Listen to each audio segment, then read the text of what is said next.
asalaamaaleykum wa rahmatullahi taala wa barakaatuhu mbokk yi ñu bàyyi leen ngeen seetaan vidéo bi ñu leen di gaaral ñu ñëw ci faram-fàcce yi.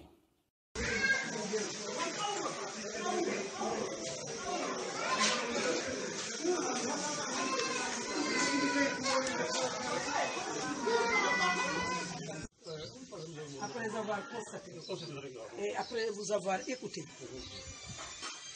j'aimerais aussi vous amener quelques éclaircissements pour vous dire que la gestion des élections relève du ministre de l'Intérieur et de l'autorité administrative. Ce n'est pas la mairie. Moi-même que vous parle, je suis adjointe au maire et je suis conseiller municipal. Ce n'est pas normal. Nous fustigeons et nous dénonçons que ce bureau de vote, que j'ai même entendu que c'est un bureau de vote, parce que là, attendez, nous avons toutes les indications nécessaires pour venir. Nous sommes la grande coalition Wallou et nous dénonçons le fait que la commission administrative de distribution des cartes se tienne ici dans une maison. Ça, nous dénonçons cela. Et ce que nous dénonçons aussi, nous allons le faire de par ce qu'on a vu aujourd'hui, mais on va le faire aussi auprès de l'autorité administrative. Donc vous n'avez pas à vous justifier. Vous n'avez pas à vous justifier. Parce que vous avez dit que l'autorité était là tout à l'heure. Arrêtez de me filmer. Arrêtez de me filmer. Parce que je ne vous connais pas. Arrêtez de me filmer. Je ne vous connais pas.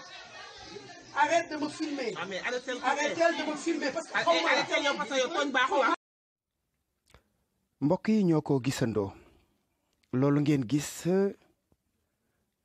ay nit la yoo daje ci genn kër di fa distribuer ay carte électeur lii nag yaakaar naa ni du lu ñuy nattable du lu ñuy laam-laamee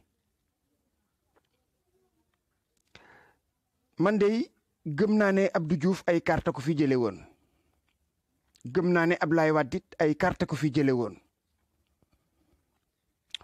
waaye nii ma gis mbir yi di ko doxe moom gëw ma ne ki fi ne carte dina ko fi jële te loolu waxuma ko reyn waxuma ko daaw jéeg laa ko waxoon ca élection yële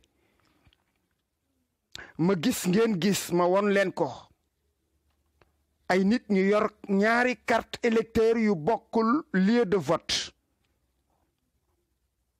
loolu bu amee cim réew kuy voteeti bu yóbboo nga xam ni loolu xale yi di wax sawitatëri jot na ci yow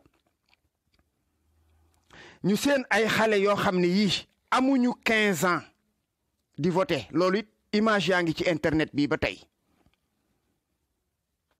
ñu seen ci ay façon yoo xam ne yii ku ko déparé ci élection sa arrivée du baax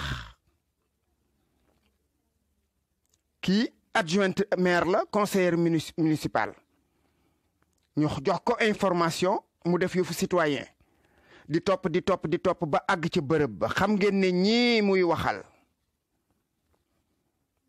su fekkoon ne dañoo nekk ci dëgg seen leew wu jooju ñu nekkee duñu ko nekkee waaye xam ni dañ leen a jàpp ci flagrant délit de fraude moo tax ñu ne patt noonu ñemew ñoo ŋaang lii nag nan lañ ci mën a demee ci ay élection ñaari weer ci des ku yóbbu sawite tëri lii ma leen di wax ngeen baal ma expression bi nag xam naa ne xaw na xajam waaye réew mi fi toll lii ku ci yaakaar a gañe ay élection moom sam xel dal na lool te moo fi nekk fichier bi baaxul fraude bi bari na tàmbali na xaat ngeen di teg seen bët waaw lii fu ñu jëm ak moom ko defee bokk yi lii nag yaakaar naa ne benn lañ leen ci wonagum waaye yaakaar naa ne fii ak weer décembre bii di jeex da ngeen ci dégg lu mel na tulleeg màlle su ko defee ñu yemale fii kàddu yi ba beneen yoon asalaamaaleykum wa rahmatullahi taala wa barakaatuhu